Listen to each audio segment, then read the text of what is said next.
2021 was the 50th anniversary of Merle Robbins' card game Uno, which by some accounts is the best-selling game of all time. To celebrate this anniversary, US publisher Mattel, which has the rights to Uno, released many different versions of the game, including one that included a gold coin to highlight that this was the golden anniversary of the design. I'm going to cover two of the releases that came out in 2021. Blokus Shuffle Uno Edition, even though there is no non-Uno edition of Blokus Shuffle that exists, you want to leave future marketing possibilities open. So, Blokus Shuffle Uno Edition it is. The other title is Uno All Wild. What could that even mean? Well, let's start with Blokus Shuffle first, which is based on the Blokus design by Bernard Tavishian with Nick Hayes, integrating Uno-ish elements into this strategy game. Blokus Shuffle Uno Edition takes the regular Blokus abstract strategy game and adds an Uno-ish twist thanks to the addition of 56 cards, which is divided into 4 decks of 14 cards. If you're not familiar with Blokus, each player has a set of 21 pieces from 1 to 5 squares. You take turns putting pieces on the board. You must start in your corner. You expand outward, and you must continually attach pieces solely at the corner of a piece of yours that is already on the board. You expand outward, eventually you interact and intersect with one another. Let's see if I can hasten that a little bit. And then you will possibly bypass one another. You can build this way where you can go adjacent to other colors, that's just fine, but you can touch yours only at the corner, and you can leak through outlets like that to expand. You keep taking turns, and whoever has the fewest individual squares remaining wins the game. Blokus Shuffle is played just like that, with small changes. So each player is going to place their first piece on the board like normal. You then draw 2 cards from the deck and add them to your hand. And on a turn, you must play a card in your hand and then play a piece on the board and draw a new card from the deck. So you will play all 14 cards. You'll have a few turns without cards, and then you'll see who has placed the most squares on the board and wins. So what are the different effects that you have? Well, you have the standard Uno effect, skip a player. So I could play this card, play my piece like normal, and yellow doesn't get a turn. Too bad for them. And then add another card to my hand. Other people will go like normal. We then have these. I can place a piece as if it were any color. It is a wild. So I could be like, I can continue to mess with yellow, should I wish to, and say, this is a yellow piece. And I put it on the board here. And now yellow is kind of stuck because they can only place off this corner or this right here. I've really messed them up. Maybe they want to do, well, we'll just do something like this for now. Okay, we're going to continue play. I'm going to play this one. I can take a piece of mine that is on the board and return it to my pile. I am recycling a piece. Or I can take an opponent's piece and move it to another legal spot. So again, to mess with yellow, I could take this, I could put this here, which is actually helping them, I suppose, helping them travel across the board. So we're going to continue taking turns. Of course, red and green and yellow would all be taking their turns like normal. I can play this card, and then I'm going to place 2 pieces on my turn. So maybe go like this, and sure, we'll do this as well. All right. Continue. Everyone's taking turns. If I play this, I'm going to draw 2 cards, play one of them, and then put the other on the bottom of the deck. So I can reverse play, which means I play this, I take my turn, and then green takes their turn, and we continue on. Or this one, where I can place a piece of mine that touches one of my other pieces. So actually, I believe it can touch multiple ones of your pieces. So you could do something like this. If yellow has not snuck through so far, I'm going to put that in there. and block that exit. I'm really hammering yellow in my pretend game here. So I'm going to play one of those. The other goes on the bottom. I draw, and you go through. There are duplicates of 6 of the cards. 2 of the cards unique. Again, this one I can recycle a piece, so I can pull this one off and I can put it back on immediately. Or I can play something else and just keep that in reserve. Maybe I've carved out the perfect spot for that piece, but I had already played it. Well, now I can recover it. So there's the remaining cards. You're going to take all the turns like normal and then see who has played the most pieces and wins. The most individual squares, that is. I played Blokus Shuffle UNO Edition twice on a review copy from Mattel, both times with 2 players. So I'm not getting the full Blokus experience of 3 opponents fighting for space on the board, but I can talk about that 2-player game and explain how that works, because there are some slight differences. You are going to control 2 colors of pieces, so I might be blue and red. My opponent controls yellow and green. We take turns, so I go blue, yellow goes, I go again with red, and then green goes, and we keep going around the table that way. You shuffle together the 2 decks of cards for those colors, draw 2 cards, play a card, and you can affect either color that you control. At the end of the game, you're going to score for each of your colors, and whichever color scored worse is your final score. So you're trying to place both colors on the board as equally as possible. So ideally, you end up the winner by not having one color that you've just junked completely. You, of course, are trying to junk one color of the opponents completely to keep their score high. The game is an odd mix because Blokus is a perfect information abstract strategy game where you can predict what people are trying to do. You see all the pieces they have available. You take that into account as you are playing so that ideally you can make moves that will allow follow-up moves in the future, of course, depending on what other people do.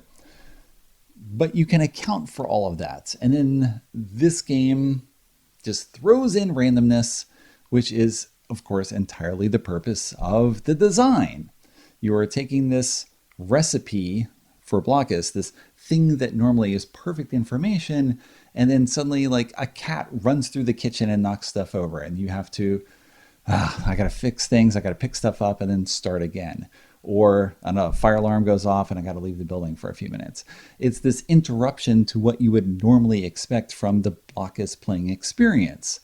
And it's interesting, but it's not always ideal, let us say. In the 2-player game, reverse does not matter as much. The skip is fine because, of course, now you're going to take 2 turns in a row. The recycle is terrible when you draw it in an early hand because you put a piece on the board, and if I had 2 recycles in my hand, I have to play one of them and pull that piece off the board and then put a piece back on the board. So I have not progressed at all. Recycle can be helpful at points, but that's not what you want at the beginning of the game. So it's interesting as a different type of experience, but of course, you might just want to leave the cards aside and just play Blokus. You can do so because the entire Blokus game is included in Blokus Shuffle UNO Edition. So you can have that Blokus experience if you don't already have the game. It's a fantastic abstract strategy game, especially good with 4 people, just because of the tightness of play where you're fighting people on both sides of you and then trying to stretch across the board as quickly as possible, just putting down footholds that hopefully you can build in all these different directions and leave yourself lots of possibilities open. That's a fantastic experience. Blokus Shuffle UNO Edition is a different experience that is not the same. Mostly because I like my Blokus the way it already is. It's not peanut butter and chocolate mixing together to form this perfect taste that's something completely different and new. It's just peanut butter and shards of glass. That's a bit harsh. Not that. A glass. It's peanut butter put in a glass. And now you have to somehow eat it out of that. It's a bit more complicated and frustrating just because things don't quite go as you might expect. But of course, that's the purpose of the design, to give you something new. It is Blokus, but it's mixed with Uno, a dash a little Uno in everything. Now, let's check out Uno All Wild, which has more Uno than you could possibly Uno. Gameplay in Uno All Wild is pretty much what you would expect. The deck contains 112 cards. Each of the 2 to 10 players gets a starting hand of 7 cards. You are trying to be the first player to empty your hand in order to win the game. When you get down to 1 card in hand, you must say Uno or be penalized. And when you play a card, you must match the top card of the discard pile. However, as you might guess from the name All Wild, all the cards in the deck are wild, so everything always matches. This is the generic color card in the deck. It represents every color. It can be played on top of everything, and anything can be played on top of it. If I'm simulating a 3-player game, since everything matches, I dealt out the hands and can play randomly because it doesn't matter. Everything is going to match. You have the standard draw 2. Next player must draw 2 cards, add them to their hand, and they lose their turn. I take my turn, I reverse. This player gets an option here. Oh, +2, but this is a targeted +2. You'll note the difference here where it has a target on it. This player can choose who at the table will draw 2 cards. So, play on the player who attacked. They do not lose their turn. They play like normal. A double skip. So the next 2 players skip their turn. So in a 3-player game, this player plays again immediately and plays yellow. Sure. I'll play yellow as well. Why not? You got a single skip, the normal skip that you find in Uno. This player skips their turn. Puce. Ooh, wild draw 4. As you would expect to find in Uno. This player loses their turn, draws 4 cards. I go. Skip this player. What? This player, now, with this card, they must choose a player to exchange hands with. Ah, that did not work out well for me. Smart play, you. But I take my turn like normal. Purple, orange, black. Oh, look at that. Oh, man, I played that at just the right time. I don't even know it. Okay, this player goes. Reverse. Uno. You draw 2. Oh, well, they're definitely going to target me to draw 2. Double skip. Uno. What is this now? Mauve. It can be anything. Next player draws 2. That was a terrible play because now I can go out because everything I have has matches and I win. I score points based on what the other players have in their hand, as in the regular Uno game. A regular wild card, a plain card with no action, is 20 points. The action cards are 50 points. So in this case, 560 points. I win immediately because a normal game is to 500 points. There you go. One hand, done. I played Uno All Wild 3 times, each time with 3 players on a purchased copy of the game. And each hand that we played out pretty much like my example hand that I demonstrated, even when we had all our cards in our hand and we're considering what we are going to play, because everything matches. As in regular Uno games, you're often holding on to your +2 and +4 to try to defend yourself when you get low on cards and force other people to lose their turns so that you can play again quickly before other people can change what's on top of the deck, except it doesn't matter what's on top of the deck. If you have a single card and other people do not force you to draw cards, you are going to go out. There is no risk of someone changing the color or the number and stranding you with a card that you cannot play. You can always play it. And it's interesting to look at this design, which almost feels like a parody of Uno, a joke version of Uno, because many people often complain that Uno is completely random. It's all luck. There's no skill to Uno whatsoever. And yet this deck puts the lie to those claims because it highlights how you can take Uno and make it even more random, take out any skill whatsoever. At least it didn't seem like there was any skill required, because you would play the basic cards whenever you could, and then you'd play the special cards, and you try to force other people to lose their turn, or you play the double skip, and you go out if you're lucky, or other people would make you draw things and you're not lucky, or someone would steal your hand and okay, well, I lowered my hand and now someone else gets to take advantage of that. There's no worry about trying to match colors or keep track of how people have run through colors before. Red's been played a lot, so red's probably scarce in each other person's hand, so maybe you'll want to go into red to force them to play special cards or to draw if they cannot play. There's nothing along those lines because everything is going to match. It's interesting because it's almost like Mattel was looking to say, we were going to put out as many special products as possible. And okay, we did the Blokus pairing and we did the 50th anniversary. We got a gold coin and we have all these decade versions because Uno is 50 years old and they had a version from the 70s and the 80s and 90s with all graphics appropriate for those decades. What else are we going to do? We're going to go through different iterations. We're like, oh, people love wild cards. Of course, everyone wants to have a hand of wild cards all the time. If you're dealt a hand of wild cards in Uno, that's awesome because you're almost guaranteed to go out first. Why not make a deck that's all wild? Because then everyone will have what they want.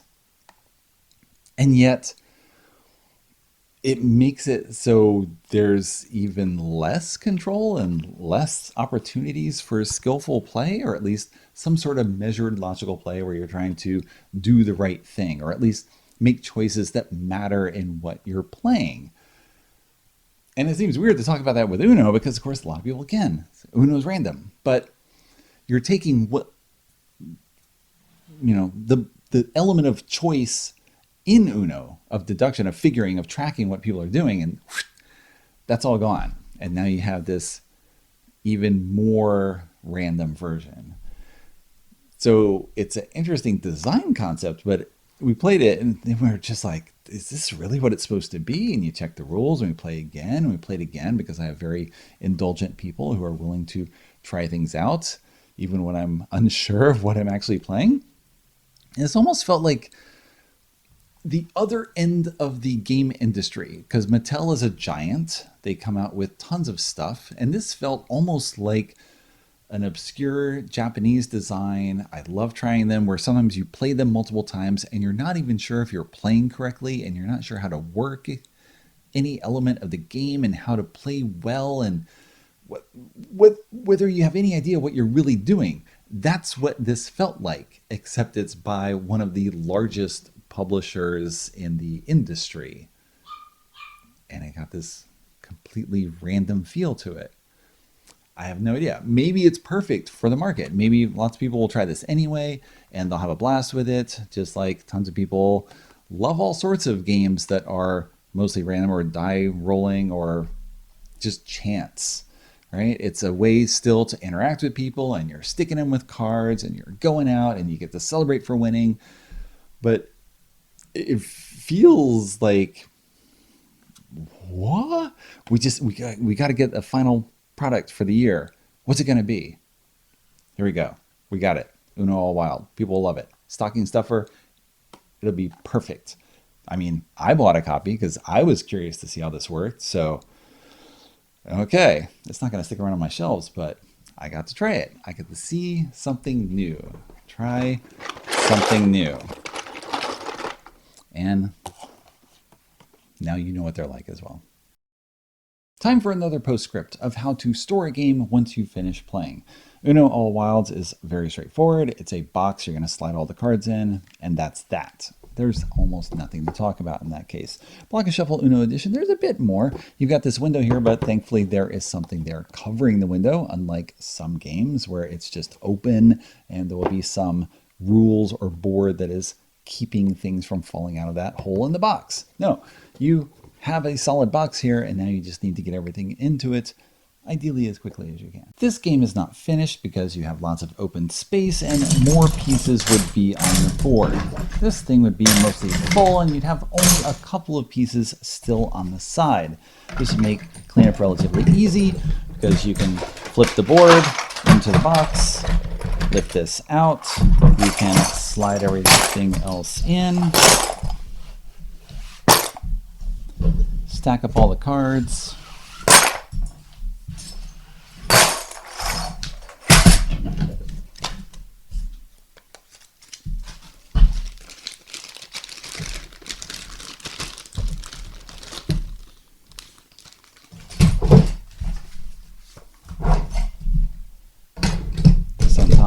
this will keep everything in place, and there's no chance of you losing pieces then.